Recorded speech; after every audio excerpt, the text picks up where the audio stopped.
This is indeed embarrassing, man. Very, very embarrassing. Congratulations there, Mike. You know. Easy peasy. That was a stroll in the park. And what did I say before? What did I say to you yesterday? I am not worried about this game whatsoever. I am the most confident I've ever been facing United. Yeah, Look what you're happened. right. You're right. You're Another right. You're massacre. right. It was easy. I knew this would happen. United are they're just garbage. They're just You are right. garbage. You are right. That's why they're 22 points behind us You are at right. this moment. Just give me 1 second. Let me get something. Let me All just right, get. but Let me get. I hope I don't plug out anything. Let me get something really quick uh to just show you something right now. oh. Let's see what he's going to bring out, people. Shout out to all the Liverpool fans. First place. Oh, All right. So Eric Ten Hag would be the new manager of Manchester United. Let us start by discarding some United players, right? You do the honors. Since you're a Liverpool fan, you're an avid football fan, you know what's going on. Do the honors, right? I call the names. You say garbage on that. Hannibal Mejbri, keep. Scott McTominay. Garbage. I like that. Alex Tellers, Keep. Dean Henderson, Keep. Jadon Sancho, Keep. Jesse Lingard. Garbage. What matter? Oh, God. Retirement home.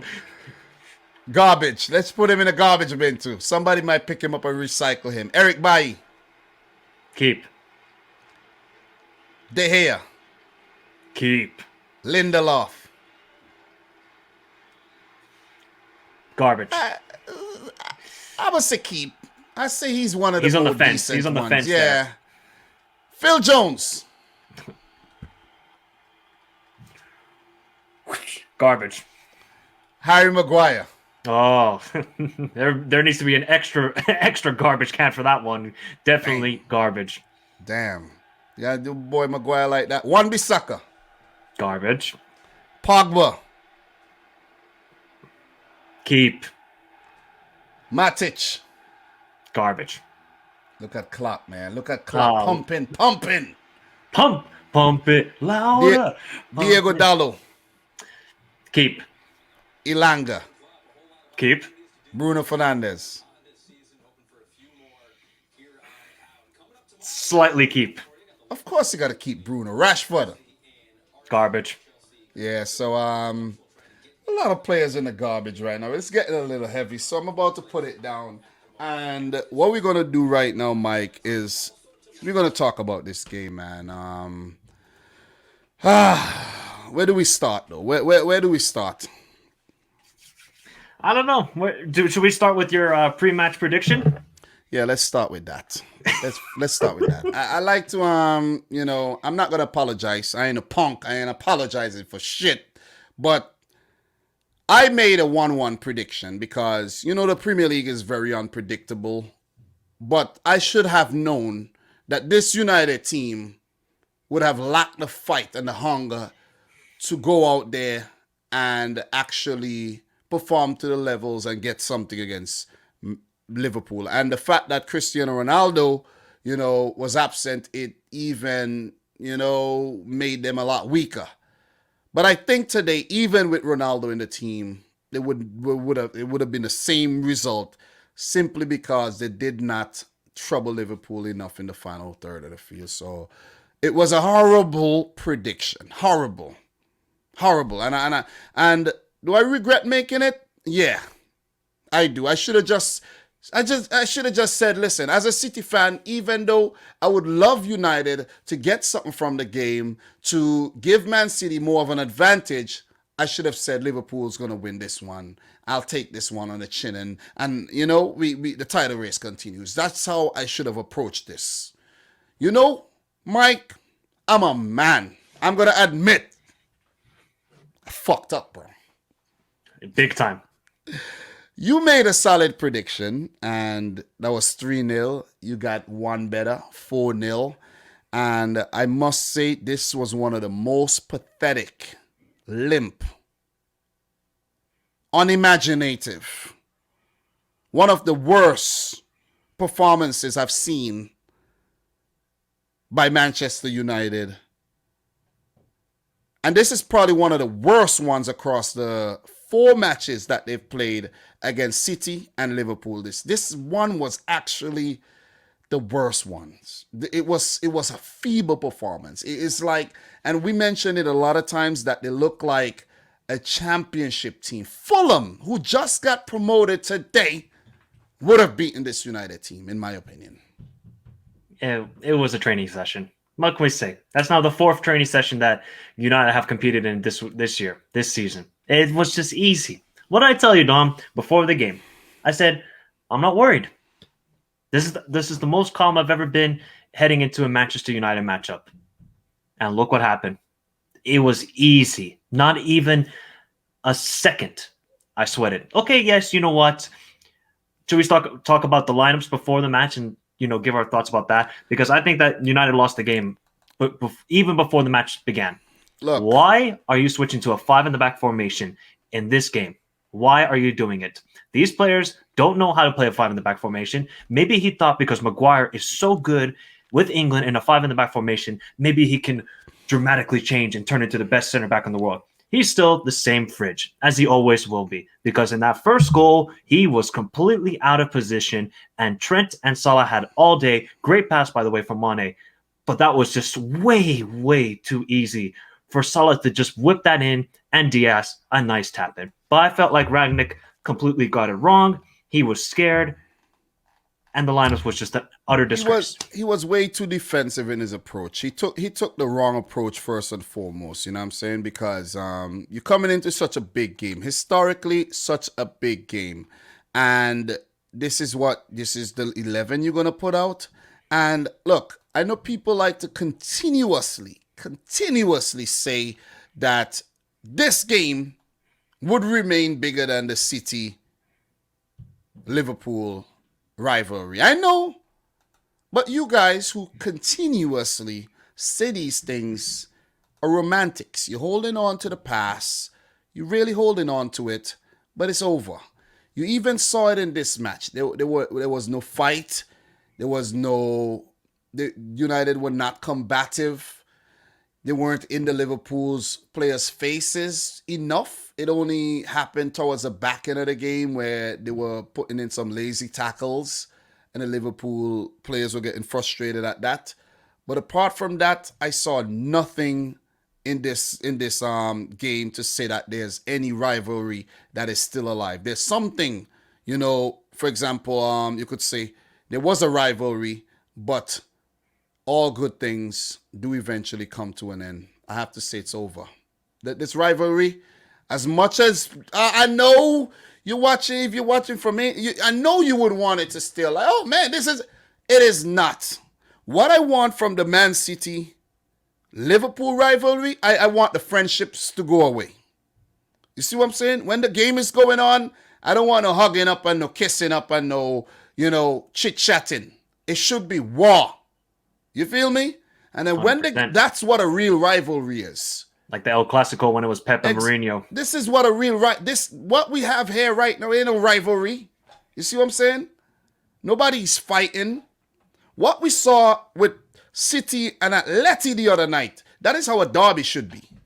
It should be a lot of emotion. You ain't see no emotion out there. You ain't see no passion out there from the United players.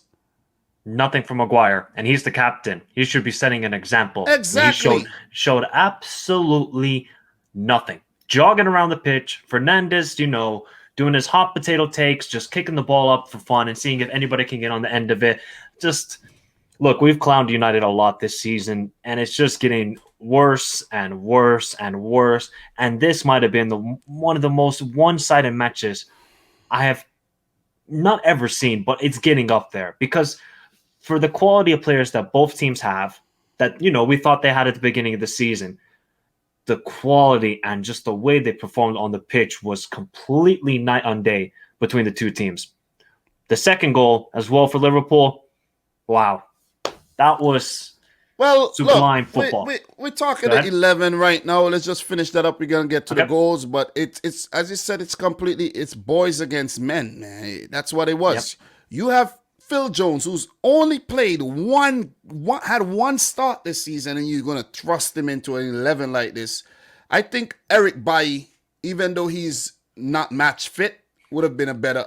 If you're gonna pick a player who's not match fit, put Bailly in there. I think he's a better defender, of course. You see what I mean? 100%. Phil Jones should have never been anywhere near the starting 11 against Liverpool. Oh, you have a left back and you play Dallo. You see the thinking here? It's off.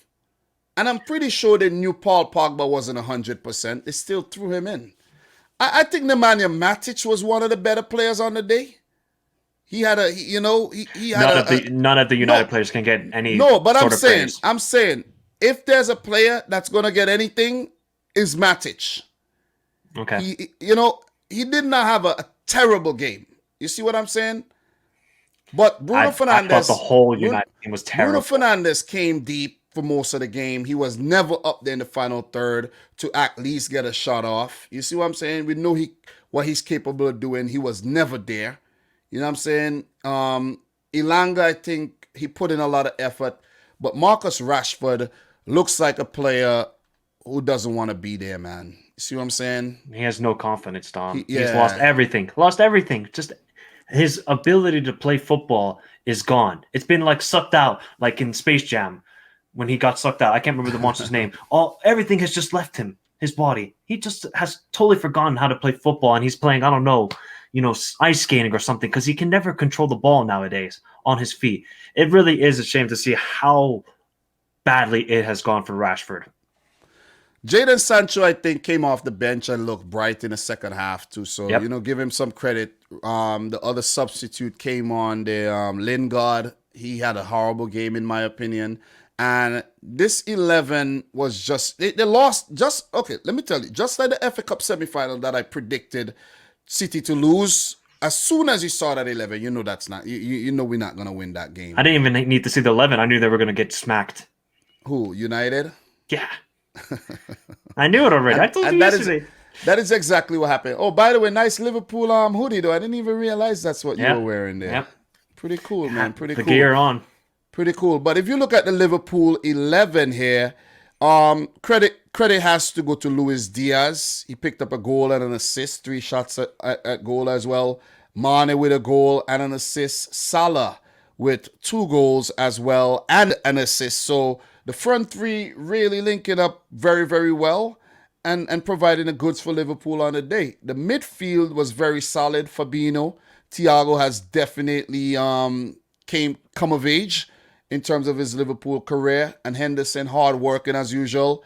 I think the defense didn't really have enough to do, but they did provide an outlet in terms of passing. Robertson, I think, was very good going forward. Trent as well in the build-up of some of these moves.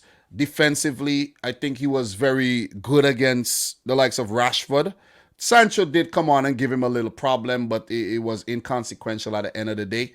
And Alisson did have to make, I think, one big save that, he had nothing to do for most of the match. So, look, in terms of goals, let's talk about the goals briefly, man. Luis Diaz. United's defense just cut apart completely in this play. Completely. Like, the line was a bit too high, and the way Salah got in behind so easily to square the ball over for Luis Diaz for that tap-in, that was way too easy, man. Yeah, it was way too easy. Maguire's positioning was all wrong, but let's give some credit to Sadio Mane. Brilliant pass into Salah's path. One-timer into Luis Diaz. It was way too easy, that first goal by. It was only 5 minutes into the game, and it just seemed it was so simple for Liverpool to just carve the United defense so easily. So, brilliant goal, but, just schoolboy defending. Not even schoolboy defending. Well, what can you call that defending? Boys against men, basically, bro.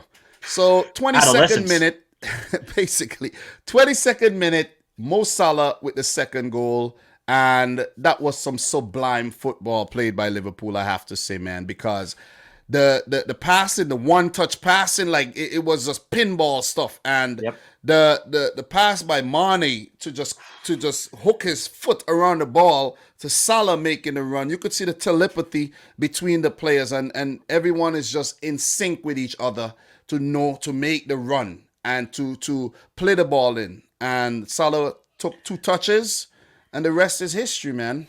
Also, Matip, brilliant ball from Matip into Sadio Mane's path. I mean, I don't know how Mane got that ball into Salah. Just his positioning and how he's able to carve his body. Oh, just a sublime, sublime ball to Salah. And finally, the man has scored.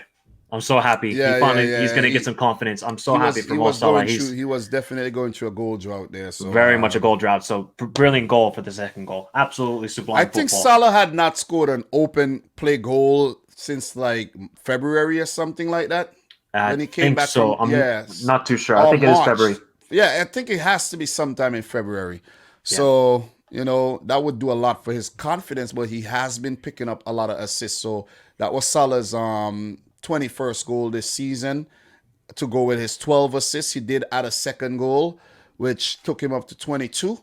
But before that, Sadio Mane was able to put one in, and that was another brilliant goal, man. Just the play, just the way they're actually showing back the goals right now on TV. It's just the speed of play that just caught United out. When you're able to move the ball that fast, the opposition has nothing. There is nothing they could do. You see what I mean? Lindelof gave the ball very poorly in that goal, and then Robertson and Diaz just counterattacked quickly. Poor defending again. Nobody closing down on Diaz. He can easily find Sadio Mane in the box. Maguire, nowhere. Not even nowhere near Mane. It was so simple, but a great finish. Earlier in the season, I would say Mane would have blazed that over the bar, but it would have been great. They playing back the Mane. That was a no-look pass, Yeah, just a sick goal. He didn't see, when he passed the ball, he didn't see Salah running. That was he just knew that Salah would. It's like these guys have a wireless, communication going on within each other. You know what I'm saying? It's just like, that was good. That was good, man. And the third goal with the giveaway, as you mentioned, with the Lindelof giveaway, Andy Robertson to Luis Diaz, who has nobody's pressing on Luis Diaz there. That is poor defending. And Sadio Mane is on the center circle. Easily where you could be like, hey, maybe I should go to him and defend against him. No, nobody. Exactly. Maguire's just standing there. Look at that. Ball watching. It's simple. It's ball Way too watching. Simple. Way too simple of a goal. These guys have distinctions in ball watching. You see what I mean? They have a master's degree in ball watching. The fourth goal that's scored by Salah when Mejbri lost the ball and Jota actually picked out Salah, who's making that run. That was a brilliant goal. Bro, I don't even think Wan-Bissaka may have had a slight touch. I think I might have taken a slight touch. But if he didn't touch it, that would have been chipped over De Gea still, man. So 4 brilliant goals. Liverpool did not have a lot of other clear-cut chances to score, though. If we take a look at... You take a look at the shots here, 14, but these weren't actually saves. De Gea didn't really make a lot of saves. A lot of these shots were just like, tame shots that De Gea barely, just picked up easily. And the opportunities that Liverpool got to score, they did. They were just clinical on the day. Exactly. 2 shots at goal, 1 on target. That one shot we could remember that was that Rashford and Elanga with the chances. Yeah. And if they had scored, that goal would have stood. So they were just tame on the day, man. If you take a look at the stats, Liverpool with 72% possession, 879 passes with a 90% pass accuracy. And look, 3 fouls, which means that United hardly had the ball, so they didn't really need to do much to get it back. 9 corners, 3 offsides, showed more intent in going forward and getting the goals and getting the win. And if you check United's stats, 28% possession. You are Manchester United. 13 Premier League titles, Manchester United, Okay? That's who you are. Oh, right about now, the history means absolutely nothing. They are turning into a banter club. They are turning slowly into a banter club. What do you mean they're turning into a banter club? They are a banter club. No, but because last season they were still in second place, and while they weren't really deserving it, but now this season it's turning into a banter season. that is even laughable as well. They have picked Yeah. up second on quite a few occasions. That's laughable. You see what I mean? The fact that you come in second and you can budge the top teams. You see what I mean? So look, Liverpool, most importantly, now go top of the league. 76 points. City, second with a game to play tomorrow against Brighton. 74. If City wins, they go 1 point ahead of Liverpool. But if City draw, then Liverpool do have the advantage now, and both teams have played each other already. So, Mike, with you going top of the league right now, it's not in your hands. It's in City now have to, respond with a win, and then the teams will go back and forth